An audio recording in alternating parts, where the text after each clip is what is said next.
तो हम लोग का शुरू हुआ था एप्लीकेशंस ऑफ गॉस लॉ। तो जो बात बोला गया था कि गॉस लॉ का जो मेन एप्लीकेशन है वो क्या है। गॉस लॉ का मेन एप्लीकेशन है कैलकुलेशन ऑफ इलेक्ट्रिक फील्ड, कि इलेक्ट्रिक फील्ड के कैलकुलेशन में हम लोगों को गॉस लॉ मदद करता है कि अलग अलग सेटअप के लिए कैसे इलेक्ट्रिक फील्ड कैलकुलेट करेंगे। तो सभी सेटअप के लिए अपना अपना इस टाइप का डेरिवेशन होगा कि यहां पे देखिए, अगर ये एक इनफाइनाइटली लॉन्ग लाइन चार्ज है, तो अगर ये इनफाइनाइटली लॉन्ग लाइन चार्ज है तो लाइन चार्ज के पास इसके यूनिट लेंथ पे कितना चार्ज है, तो लेमडा इक्वल टू क्या है, तो लेमडा इक्वल टू है चार्ज पर यूनिट लेंथ। ये इसका मेन प्रॉपर्टी है lambda.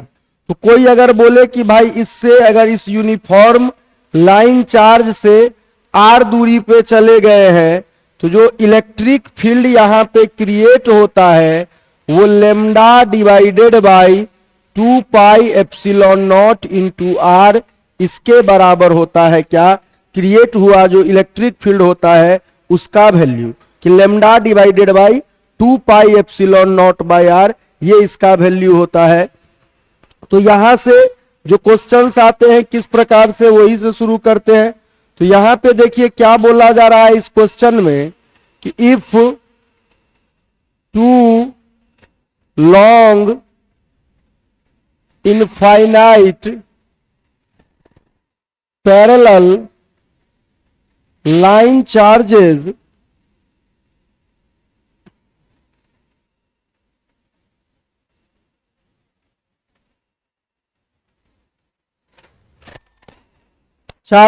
with a charge density of lambda and minus lambda r at a separation of A, then the electric field in between these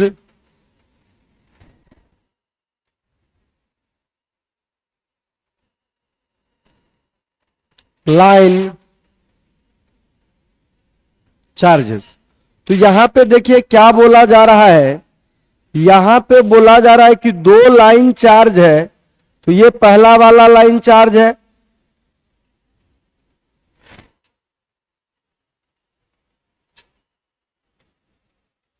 ठीक है, ये पहला वाला line charge है। और अगर दूसरा वाला देखेंगे तो ये दूसरा वाला लाइन चार्ज है ऐसा। यहां पे देखिए क्या बोला गया है कि इन दोनों चार्जेस के बीच का जो डिस्टेंस है वो दिया गया है 1 के बराबर ऐसा है। अब हम लोगों से बोला गया है कि इस चार्ज से हम लोग अगर मिड पॉइंट पे आते हैं तो मिड पॉइंट पे आने के लिए मान लीजिए अगर ये वाला पॉइंट है तो यहां से एक वाले लाइन चार्ज से कितना का डिस्टेंस, तो a/2 का डिस्टेंस, और यहां से भी कितना का डिस्टेंस, तो a/2 का डिस्टेंस ऐसे कवर करना पड़ेगा। अब यहां पे देखो अगर इस पॉइंट पे देखते हैं तो ये दोनों चार्जेस का नेचर अलग अलग है। तो इधर से देखेंगे तो अपना पॉजिटिव चार्ज जो है वो उसका प्रॉपर्टी होता है अपने से दूर इलेक्ट्रिक फील्ड क्रिएट करना, तो उसने E1 क्रिएट कर रखा होगा। सिमिलरली ऑल दोनों चार्ज का नेचर अलग है, बट निगेटिव चार्ज तो अपनी और इलेक्ट्रिक फील्ड क्रिएट करता था। तो इन दोनों चार्जेस के कारण या इन दोनों लाइन चार्जेस के कारण अगर नेट इलेक्ट्रिक फील्ड हम लोग देखें तो नेट इलेक्ट्रिक फील्ड जो होगा वो क्या होगा, तो E1 प्लस E2 इसके बराबर नेट इलेक्ट्रिक फील्ड होना चाहिए। तो E1 प्लस E2 को अगर यहां पे हम लोग जोड़ेंगे तो E1 का वैल्यू यहाँ पे हम लोग जानते हैं कि किसी एक चार्ज के कारण जो होता है वो किसके बराबर, तो lambda divided by 2 pi epsilon naught into r. तो यहाँ पे पहला वाले के कारण तो lambda divided by 2 pi epsilon naught into इसके कारण कितना, a/2 के बराबर। सिमिलरली दोनों फील्ड यहाँ पे जुड़ ही रहे हैं तो दूसरे के कारण कितना, तो lambda divided by 2 pi epsilon naught into a/2 इसके बराबर। तो इसको जोड़िएगा तो पहला टर्म ये 2 कट गया, तो lambda by pi epsilon naught यहां से, lambda by pi epsilon naught यहां से, तो 2 lambda by pi epsilon naught into A. यहाँ पे कितना होना चाहिए, नेट इलेक्ट्रिक फील्ड का वैल्यू, कि दोनों के दोनों क्या हो रहे थे, दोनों के दोनों जो है वो फील्ड यहाँ पे जुड़ ही रहे थे, उनके द्वारा क्रिएट किया गया फील्ड, और फाइनली ये ऐड होके इतना आ गए। चलिए अगला बात देखते हैं।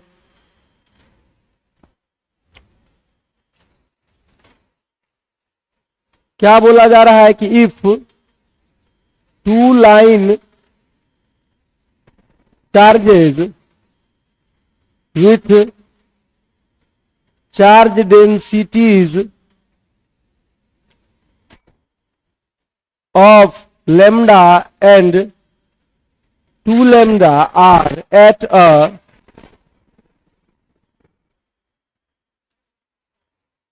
a distance d apart, then the distance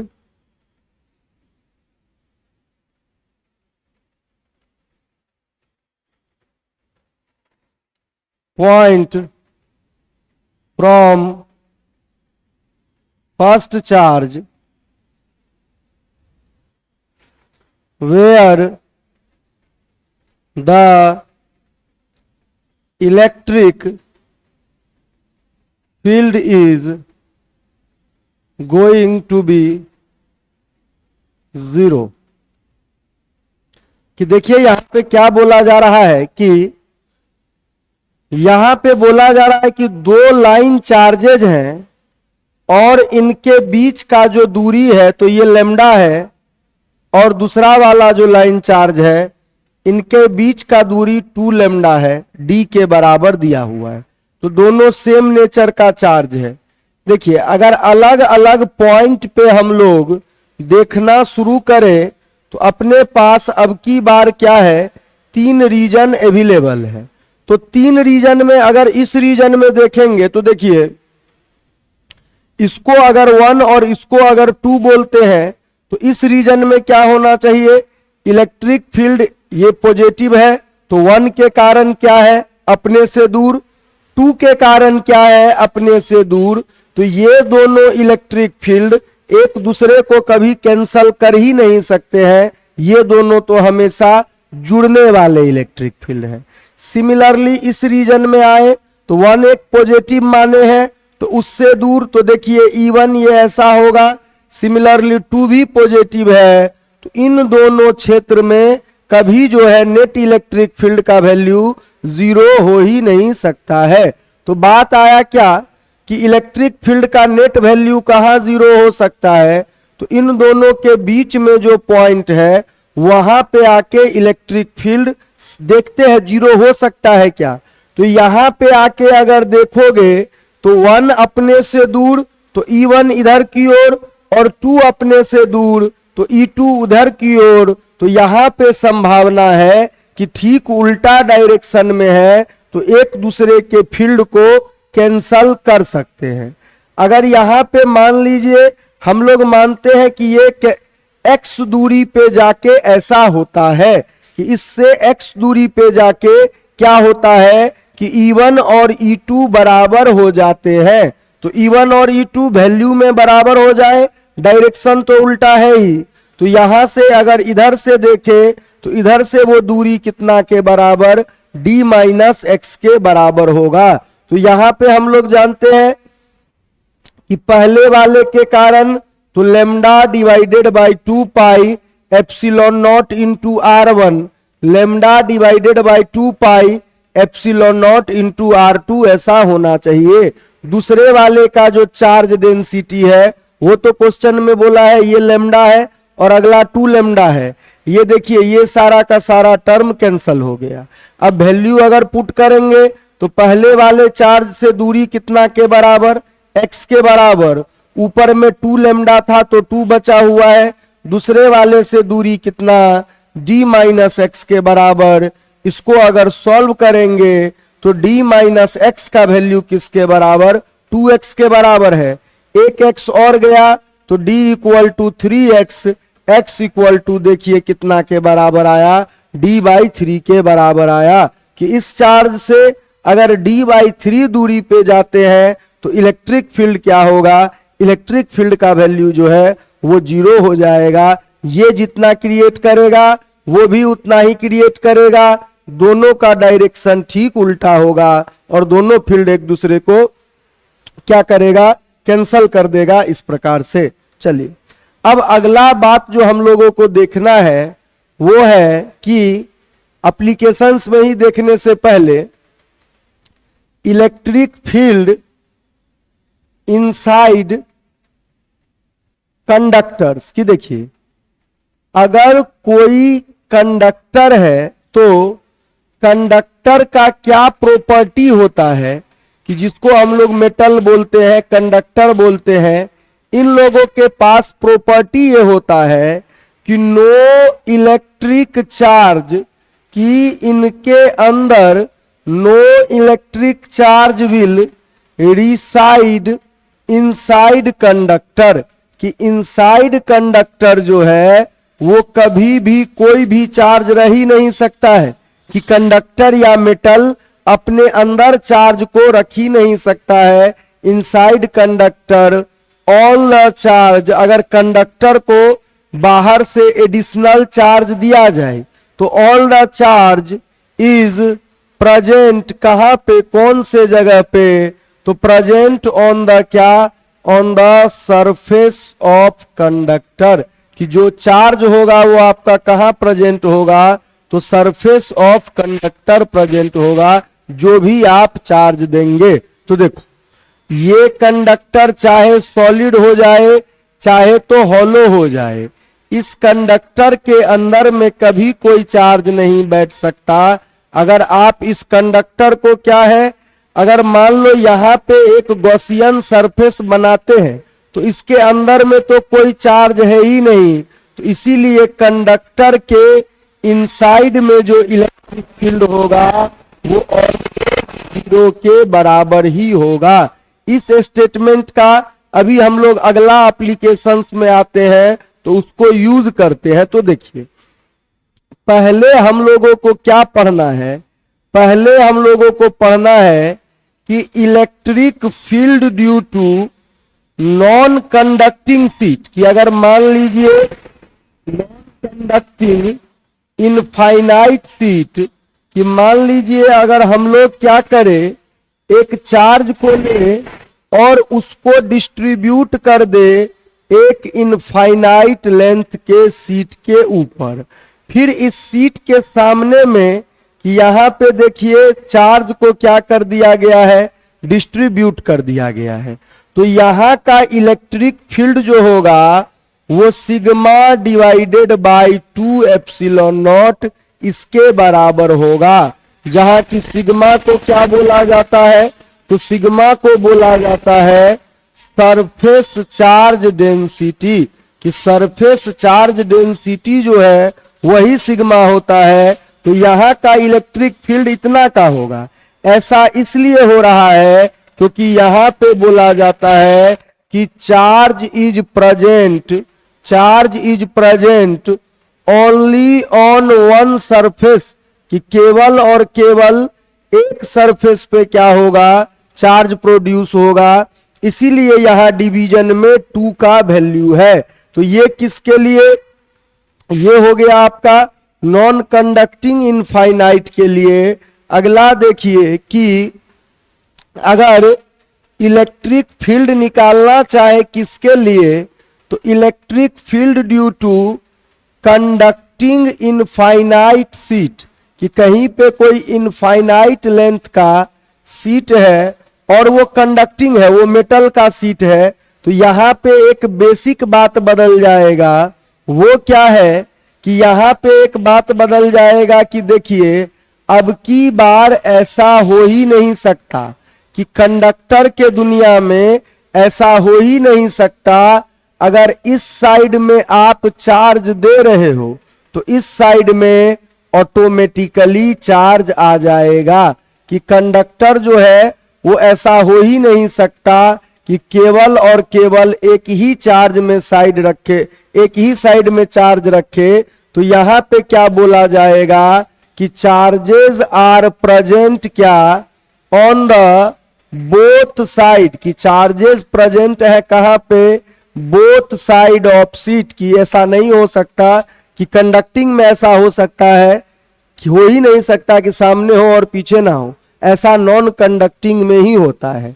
इसके कारण अगर इलेक्ट्रिक फील्ड देखिएगा तो वो किसके बराबर, सिग्मा बाई एप्सिलॉन नॉट, इसी के बराबर होता है।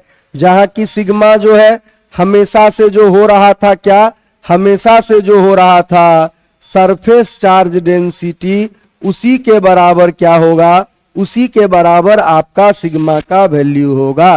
बाय डिफॉल्ट अगर ना कुछ बोला जाए तो बाय डिफॉल्ट अगर बोले कि सीट है तो बाय डिफॉल्ट सीट का मतलब होता है नॉन कंडक्टिंग सीट माना जाएगा, कि वो वाला सीट जो है वो कंडक्टिंग नेचर का नहीं है, वो कैसा है, वो महज नॉन कंडक्टिंग है, कि कंडक्ट नहीं कर सकता है, ऐसा है। अगर बाय डिफॉल्ट का कहीं पे जरूरत पड़ा तो ऐसा।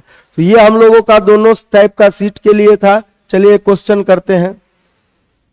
क्या बोला जा रहा है कि if 3 infinite long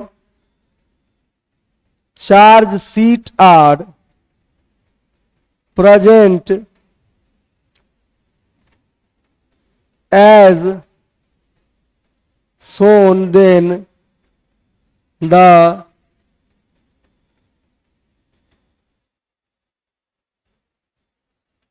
electric field at point P। देखिए यहां पे क्या बोला जा रहा है कि पहला जो चार्ज सीट है वो सिग्मा है, दूसरा जो है वो -2 सिग्मा है, और तीसरा जो है वो +2 सिग्मा है। और ये वाला पॉइंट जो है ये क्या है, ये वाला पॉइंट है, इसका वैल्यू ऐसा। देखिए पहला क्या बोल रहा है कि इलेक्ट्रिक फील्ड जो है वो सिग्मा बाई एप्सिलॉन नॉट इसके बराबर है। दूसरा बोल रहा है 2 सिग्मा बाई एप्सिलॉन नॉट के बराबर है। तीसरा बोल रहा है कि 4 sigma divided by epsilon not के बराबर है। चलिए इन्हीं तीनों में देखते हैं। तो देखो अगर कोई कंडक्टिंग सीट है, अगर ये चार्ज सीट है, अगर इनफाइनाइट लॉन्ग चार्ज सीट है तो कंडक्टिंग नॉन कंडक्टिंग बोला नहीं है, तो यहां पे आपको क्या मानना पड़ेगा कि इसका नेचर जो है वो कैसा है, नॉन कंडक्टिंग ही मानना पड़ेगा। कि इनफाइनाइट लॉन्ग चार्ज सीट बोला है, कंडक्टिंग या नॉन कंडक्टिंग तो बोला नहीं है। अब यहां पे आते हैं तो हम लोग अगर चेक करेंगे तो देखिए पॉइंट P पे देखो नाम दे दीजिए तीनों को, E1, E2 और E3।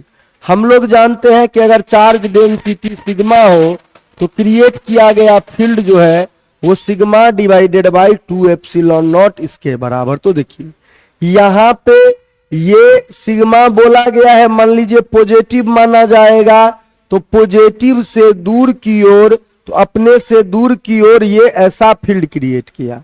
ये निगेटिव है तो निगेटिव अपनी ओर क्रिएट करता है, तो E2 का डायरेक्शन देखेंगे तो इसकी ओर E2 ऐसा आएगा।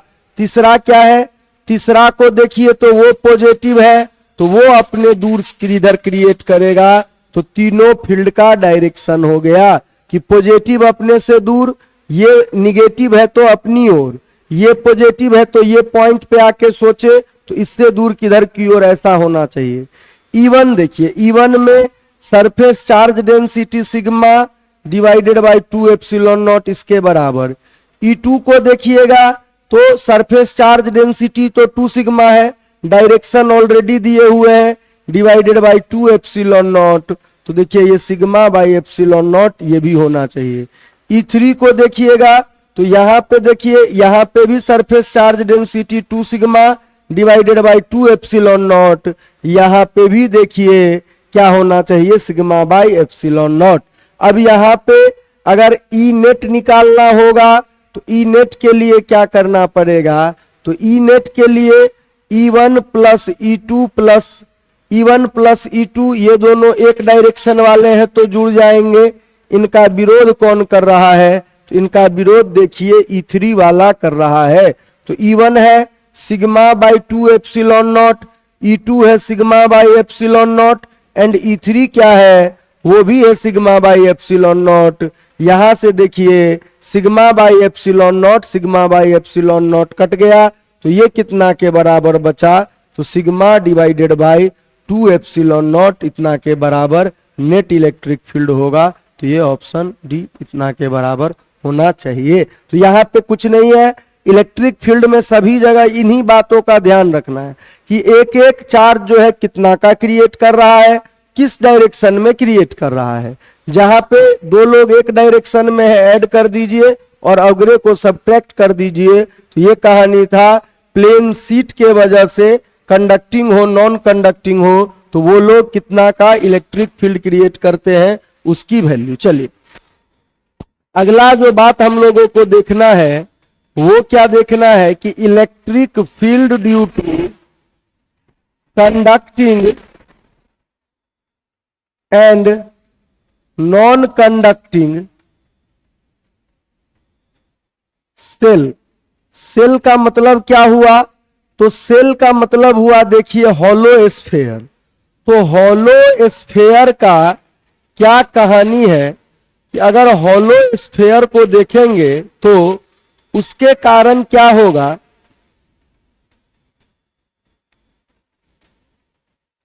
अगर हॉलो स्फेयर के कारण देखेंगे वो कंडक्टिंग हो या नॉन कंडक्टिंग हो। अगर मान लीजिए स्फेयर हॉलो है तो इस बात से डिपेंड ही नहीं करेगा कि वो कंडक्टिंग हो कि नॉन कंडक्टिंग हो। यहाँ पे ये बात डिपेंड करेगा कि भाई यहाँ पे जो वैल्यू होना चाहिए, देखिए कोई भी चार्ज आप दे दोगे, चार्ज तो हमेशा सरफेस पे ही रहेगा कि अंदर में तो जगह ही नहीं है।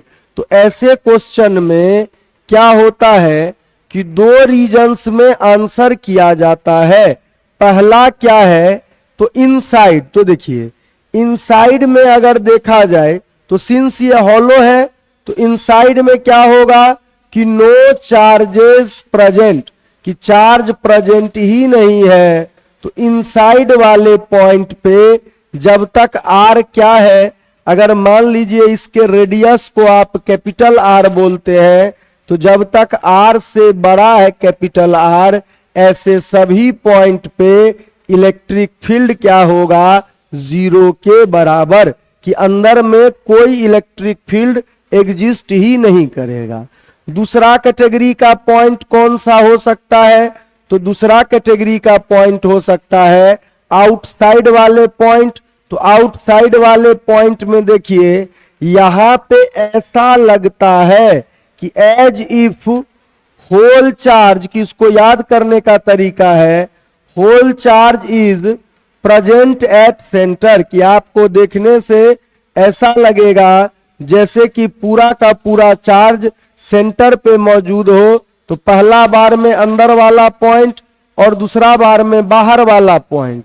तो यहां पे देखिए इलेक्ट्रिक फील्ड जो आउटसाइड होना चाहिए, कि अब की बार क्या हुआ है कि स्मॉल आर जो है, जो वेरिएबल रेडियस है, वो कैपिटल आर से बड़ा हो गया है और इलेक्ट्रिक फील्ड आउटसाइड जो होता है वो के q divided by small r का स्क्वायर के बराबर, कि ये होता है 1/4 pi epsilon naught q divided by are square, इसके बराबर आउटसाइड में इलेक्ट्रिक फील्ड होगा।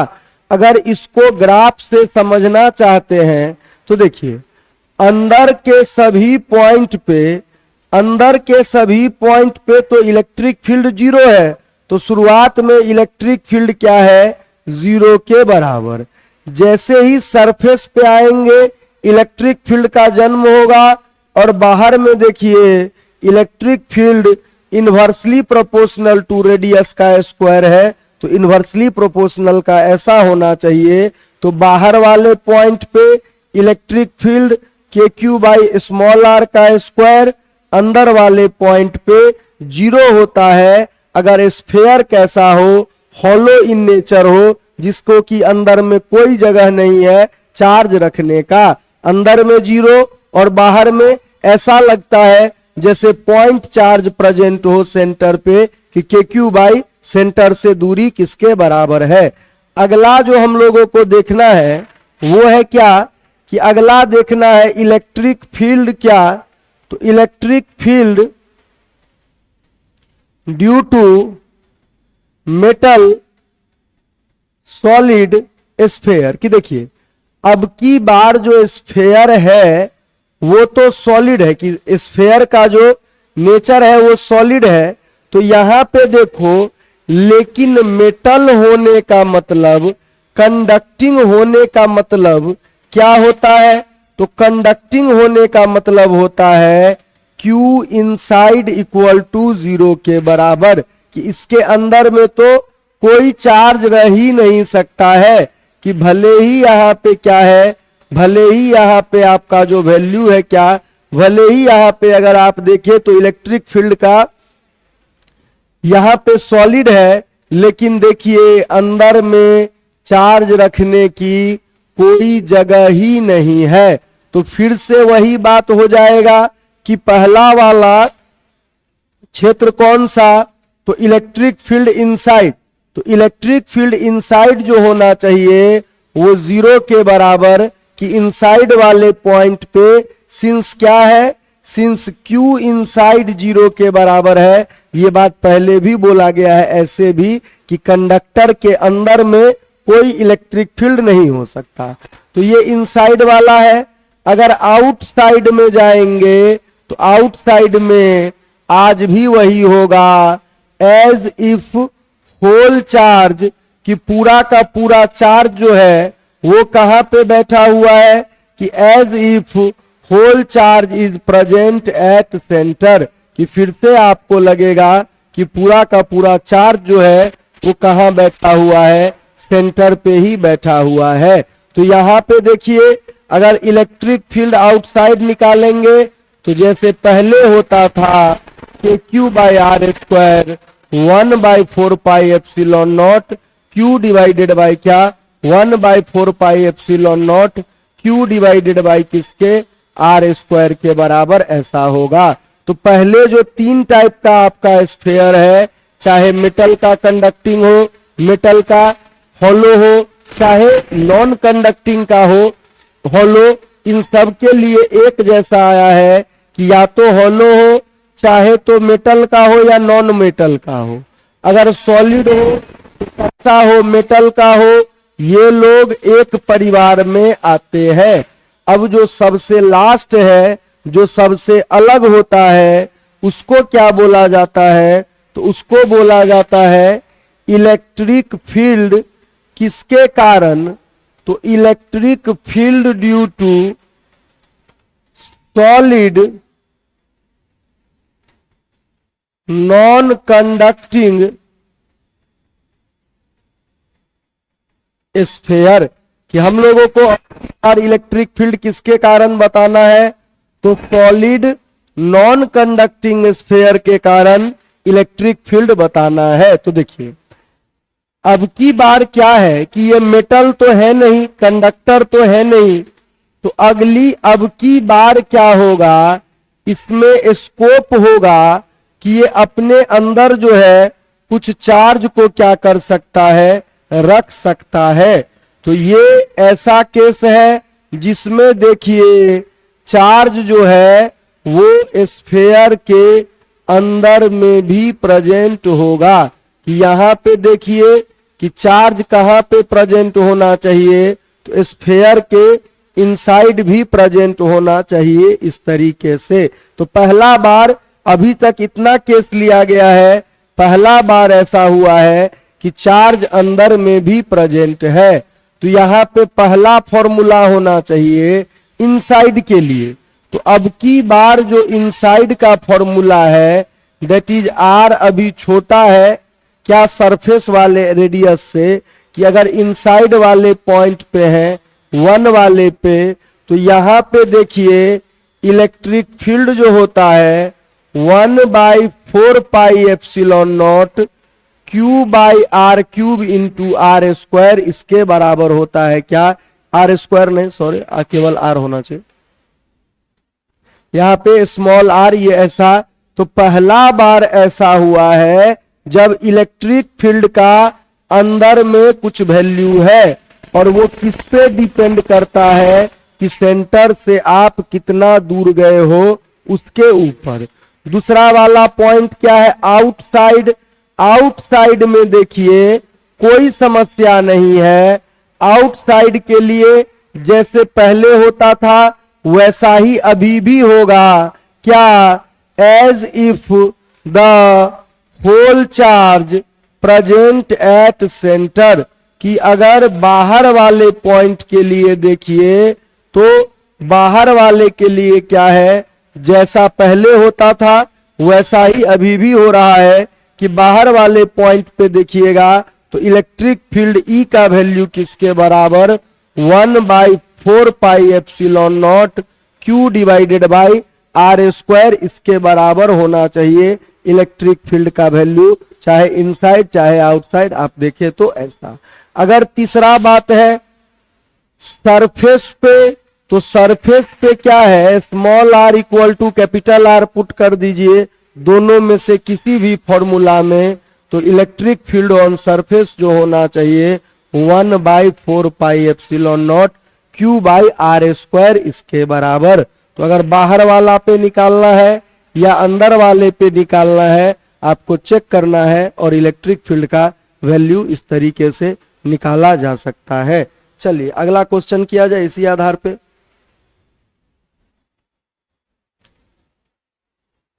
क्या बोला जा रहा है कि if charge Q is given to a non-conducting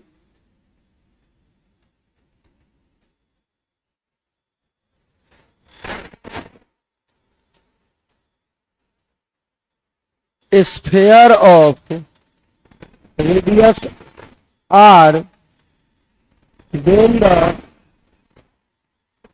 electric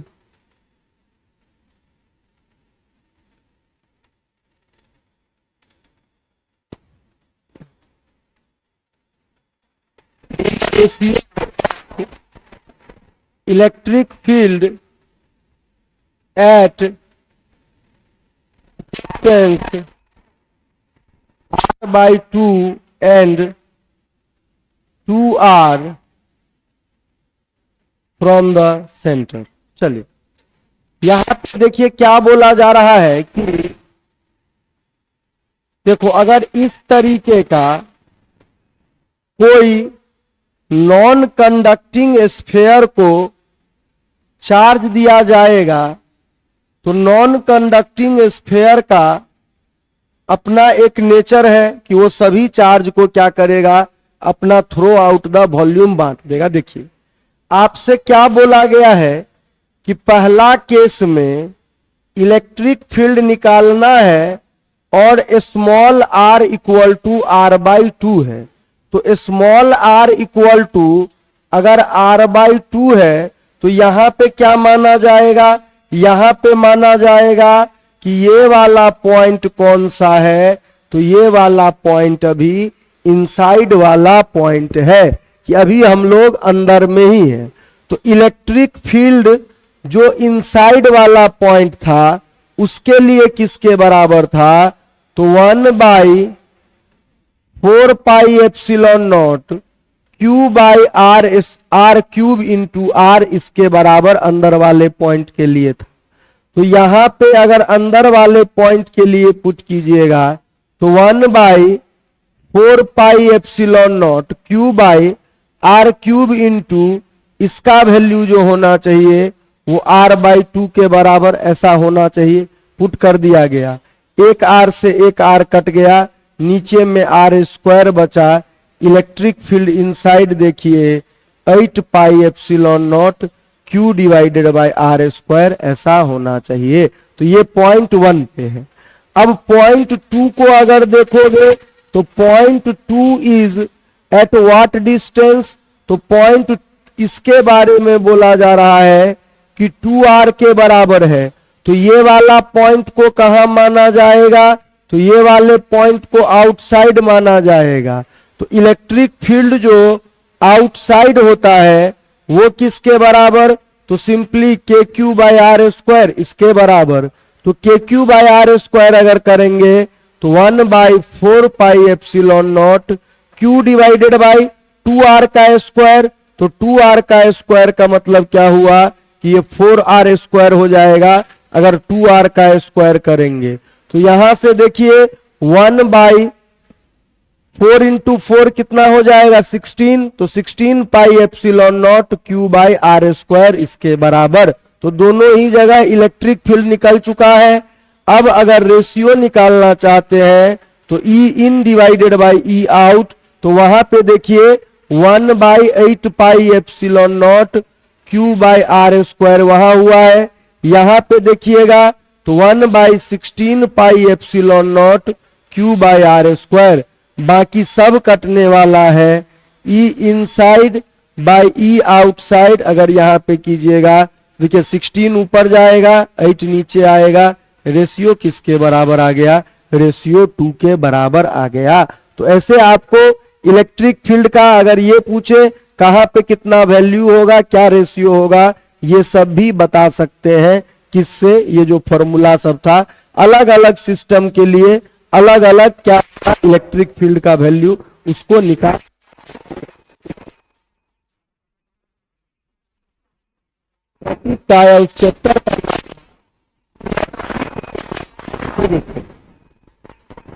electric potential का क्या मतलब है कि जैसे देखो पहले हर चार्ज का प्रॉपर्टी था कि अगर Q नाम का चार्ज है तो वो अपने से R दूरी पे जाके 1/4 पाई ε0 Q बाई r² इतना का इलेक्ट्रिक फील्ड क्रिएट करता था। वैसे ही जो चार्ज है वो अपने से R दूरी पे जाके एक इलेक्ट्रिक पोटेंशियल क्रिएट करेगा और उसका वैल्यू होता है Q by R। 1/4 pi ε0 Q by R जो है वो वैल्यू ऑफ इलेक्ट्रिक पोटेंशियल है। तो इलेक्ट्रिक पोटेंशियल को डिफाइन किया जाता है कि the work done in bringing a charge from infinity to a point in the field of source charge is called क्या, is called electric पोटेंशियल। तो electric potential को आप कैसे लिख सकते हो, देखिए अगर मान लो Q नाम का एक चार्ज है, अब इसके सामने P नाम का कोई पॉइंट है, तो क्या बोला जाएगा कि एक टेस्ट चार्ज है Q0 जो कि इंफिनिटी से पे पड़ा हुआ है। तो electric potential at point P जो होता है वो क्या होता है कि Q0 नाम के चार्ज को वर्क डन कितना करना पड़ेगा इंफिनिटी से पॉइंट P तक लाने में, डिवाइडेड बाय उस Q0 की वैल्यू कितनी थी, इसी को इलेक्ट्रिक पोटेंशियल बोलते हैं। इलेक्ट्रोस्टैटिक फोर्स के मदद से वर्क निकाल के बहुत आसानी से बता सकते हैं कि इलेक्ट्रिक पोटेंशियल अगर Q नाम का सोर्स चार्ज है कि Q नॉट को कहीं से उठा के इस चार्ज के R सामने बिठाने में जो work done per unit charge होगा वो 1/4πε0 कैपिटल Q/R के बराबर, इसी को बोलते हैं सोर्स चार्ज। तो electric potential at a distance R from the source charge वो किसके बराबर होता है, तो वो KQ/R इसके बराबर होता है। इस आधार पे जो क्वेश्चन पूछा जाता है पहला, उसमें देखिए क्या पूछा गया है कि हम लोगों का क्या होता है कि जैसे अभी बोला गया कि चार्ज को अगर मूव कराना है तो आपको वर्क डन करना पड़ेगा, तो यही हम लोगों को निकालना होता है कि work done in moving charges, कि अगर चार्जेस को मूव कराना है तो आपको वर्क डन करना पड़ेगा। जैसे देखिए अगर एक चार्ज पॉइंट ए पे बैठा है, इसको उठा के ले जाना है पॉइंट बी तक, Q नॉट नाम का चार्ज है, तो हम लोग तो बोलते ही हैं कि जो आपका वर्क डन क्या होना चाहिए in taking a charge from A to B equal to जिस चार्ज को उठा के ले जाना है into potential at final point, कि फाइनल पॉइंट का पोटेंशियल क्या है, माइनस क्या होना चाहिए, माइनस होना चाहिए पोटेंशियल एट द बिगिनिंग। तो इसके आधार पे कुछ क्वेश्चंस करते हैं तो समझ में आएगा। तो पहला क्वेश्चन देखिए कि if a source charge Q is present at origin, then work done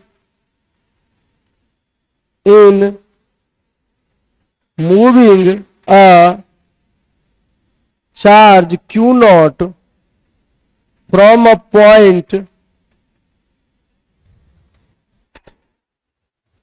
A, 0 to 0,2a will be।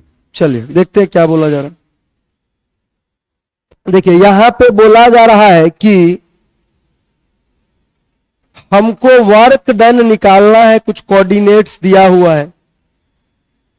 देखिए यहां पे क्या बोला जा रहा है कि एक Q नाम का चार्ज है जो कि ओरिजिन पे बैठ चुका है, और एक Q नॉट नाम का चार्ज है जिसको उठाना कहां से है, तो जिसको उठाना है A,0 से, और इसको ले जाके कहां छोड़ना है, तो 0,2a पे। तो यहां से देखिए इसको यहां से यहां अगर ले जाना है तो सबसे पहले देखो अगर हम लोग इसको A बोलते हैं और इसको B बोलते हैं तो जो पॉइंट ए का पोटेंशियल होना चाहिए वो KQ/R इसके बराबर होना चाहिए कि पॉइंट ए कितना दूर है, तो KQ/RA करेंगे तो पॉइंट ए का पोटेंशियल हो गया KQ/A जहां से उठा के ले जाना है। अगर पॉइंट बी का पोटेंशियल की बात की जाए कि पॉइंट बी का पोटेंशियल कितना होगा, तो पॉइंट बी, तो भाई ये वाला पॉइंट यहां से कितना दूर है सोर्स चार्ज से, तो उसका होना चाहिए KQ/RB इसके बराबर। देखिए ये वाला पॉइंट y एक्सिस पे है और यहां से यहां का दूरी 2a के बराबर, जैसे यहां का यहां से दूरी a के बराबर था, तो यहां से देखिए ये वाला टर्म क्या होना चाहिए, तो KQ/2a ऐसा होना चाहिए। अब देखो work done in taking the charge from A to B, तो ये किसके बराबर बोला गया है, तो जिस चार्ज को उठा के ले जाना है Q नॉट इंटू क्या, इंटू होना चाहिए फाइनल पॉइंट का पोटेंशियल माइनस इनिशियल पॉइंट का पोटेंशियल, ऐसे निकालेंगे। तो यहां से देखिए जिसको उठा के ले जाना है Q नॉट, फाइनल पॉइंट का पोटेंशियल है KQ/2a माइनस इनिशियल पॉइंट का पोटेंशियल है के क्यू बाई ए। तो यहाँ पे वर्क डन निगेटिव आ रहा है, तो हाँ वर्क डन निगेटिव भी आ सकता है। तो माइनस देखिएगा तो के Q Q naught divided by 2a। के होता है इलेक्ट्रोस्टैटिक्स में 1/4 पाई एप्सिलॉन नॉट, अगर उसको पुट करते हैं तो Q Q naught divided by 8 pi epsilon naught into A. ये देखिए आपका वर्क डन का वैल्यू निकल गया। तो work done in moving charge from one point to other, आप simply potential of final minus potential of initial करके निकाल सकते हैं। चलिए देखिए ये जो from A to B potential minus initial का पोटेंशियल, इस फॉर्मूला में देखिए कि जैसे अभी ही लिया केस कि पॉइंट ए से बी तक ले जाने में, तो ये जो वर्क डन है वो इंडिपेंडेंट होता है किसके। देखिए फॉर्मूला में कहीं रास्ता है भी नहीं, आपको मन करे तो आप ऐसे ले जाइए, आपको मन करे आप ऐसे ले जाइए कि यहां पे क्या बोला जाएगा कि work done is independent of path, की work done does not depend on path. Depend किस पे कर रहा है, depends on ends point only. वैसे भी जब पढ़ाया जाता है फुल में तो बताया जाता है कि ये एक कंजर्वेटिव फोर्स है इलेक्ट्रोस्टैटिक्स, और कंजर्वेटिव के लिए क्या होता है कि work done is independent of path, so क्या है depends on ends point only, कि कहां से आप शुरू कर रहे हैं। एंड पॉइंट्स मतलब क्या हुआ, V A and V B, आप कौन से रास्ते से जाते हो, इस फॉर्मूला को कहीं मतलब है, कहीं नहीं। ये फॉर्मूला जानता है आप कहां से शुरू किए हो, और ये फॉर्मूला जानता है आप कहां पे खत्म किए हो। इसके अलावा इसको कोई बात से मतलब नहीं है। चलिए if a charge Q is present on the center of the circle of radius r, then the work done in moving charge from A to C via B। देखिए क्या बोला जा रहा है, बोला जा रहा है कि ये एक सर्कल है, इसके सेंटर पे Q नाम का चार्ज, मूविंग चार्ज Q नाम के चार्ज को उठा के, तो देखिए ये वाला पॉइंट है आपका A, यहां पे अभी कौन मौजूद है, Q नाम का चार्ज। इसको उठा के कहां ले जाना है, B पे ले जाना है, और B से उठा के कहां लाना है, C पे लाना है। तो वर्क डन कितना होगा ये बात पूछा है। देखिए अभी अभी हम लोगों ने कहा है कि वर्क डन को रास्ते से कोई मतलब नहीं है। तो वर्क डन को अगर रास्ते से कोई मतलब नहीं है तो यहां पे हम लोग जानते हैं कि वर्क डन क्या होना चाहिए। तो जिस चार्ज को उठा के ले जाना है, फाइनली चार्ज को कहां छोड़ देना है, सी नाम के पॉइंट को, और चार्ज को उठाना कहां से है, तो चार्ज को उठाना है ए नाम के पॉइंट से। तो यहां से देखिए Q नॉट इंटू, यहां पे देखो अगर VC ये इधर से अगर ऐसे करेंगे तो यहां पे देखिए कि ये दोनों के दोनों पॉइंट जो हैं ये Q नाम का चार्ज है। तो भाई पॉइंट ए, तो ये भी तो रेडियस r के बराबर है, तो पोटेंशियल एट ए किसके बराबर, के क्यू बाई आर के बराबर। जो फाइनल पॉइंट सी है वो भी तो r के बराबर दूरी पे है, तो VC जो फाइनल पॉइंट C का पोटेंशियल है वो भी कितना के बराबर होना चाहिए, के क्यू बाई आर के बराबर। तो भाई जो VC है वही VA है, तो वैल्यू क्या होना चाहिए, जो इस पॉइंट का पोटेंशियल है वही इस पॉइंट का पोटेंशियल है। तो VC और VA बराबर हो गए, तो work done in moving charge positive negative कुछ भी हो सकता है। चलिए एक लास्ट क्वेश्चन करते हैं इस टाइप का। तो क्या बोला जा रहा है कि यह है आपका माइनस क्यू, यह है आपका प्लस क्यू, यहां पे मौजूद है एक क्यू, यह है आपका 2l और क्यू जिस पॉइंट पे मौजूद है ए,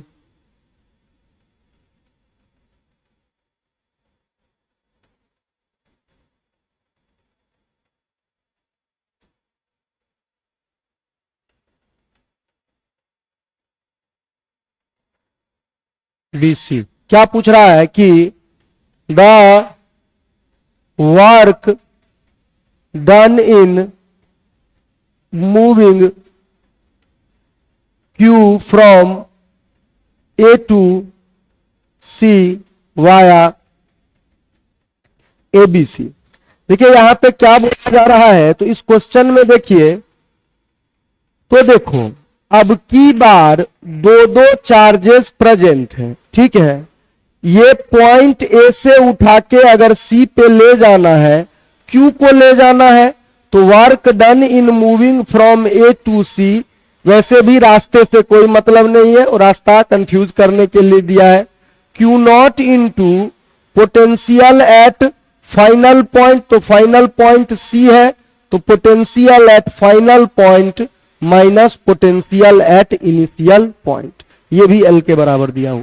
चलिए देखिए, यहां से अगर पोटेंशियल एट ए निकालने के लिए जाएंगे, तो ए पे पोटेंशियल क्रिएट करने में पहला मदद किससे लिया जाएगा, तो potential at A due to, चलिए इसको चार्ज 1 बोलते हैं, कि 1 के कारण कितना, फिर इसी पॉइंट पे ये एक और चार्ज है, तो ये पोटेंशियल क्रिएट किया होगा, तो किसके कारण, चार्ज 2 के कारण, तो पोटेंशियल बाई ए, तो के क्यू डिवाइडेड बाई इसका दूरी देखिए, तो यहां पे चार्ज क्या है, निगेटिव है, तो ये ऐसा हो गया। दूसरे वाले के कारण तो के क्यू डिवाइडेड बाई एल, तो हाँ इस पॉइंट का पोटेंशियल किसके बराबर आया, 0 के बराबर, कि जितना का ये पॉजिटिव उतना का अगला निगेटिव, यहां का पोटेंशियल ऐसा हो गया। अब पोटेंशियल एट सी निकालने की बारी आई, तो सी के ऊपर भी क्या होगा कि जो 1 नंबर चार्ज है उसका कंट्रीब्यूशन क्या है, और सी के ऊपर ही जो 2 नंबर चार्ज है उसका कंट्रीब्यूशन क्या है। तो यहां से देखिए 1 जो नंबर चार्ज है, तो ये से पॉइंट सी कितना दूर है, तो यहां से यहां दूरी बोला है 2l, एक बार और l, तो देखिए माइनस के क्यू डिवाइडेड बाई 3l इसके बराबर, और 2 नंबर से तो नजदीक में ही है, केवल l दूरी पे, तो के क्यू बाई एल इसके बराबर, तो यहां से देखिए 2 के क्यू बाई 3l, ये हो गया Vc का वैल्यू। अब Va निकल गया है, Vc निकल गया है। अगर वर्क डन निकालना चाहते हैं तो क्यू नॉट इंटू क्या होना चाहिए, Vc minus Va। Q not तो किसको उठा के ले जाना है, क्यू को, Vc का वैल्यू 2 के q divided by 3l minus Va 0 के बराबर, ये देखिए 2 के Q Q divided by 3l, ये हो जाएगा वर्क डन इन मूविंग इस चार्ज को उठा के ले जाने का। तो चलिए आज इतना पे रहने देते हैं। आप लोग कब तक चलेगा क्लास को?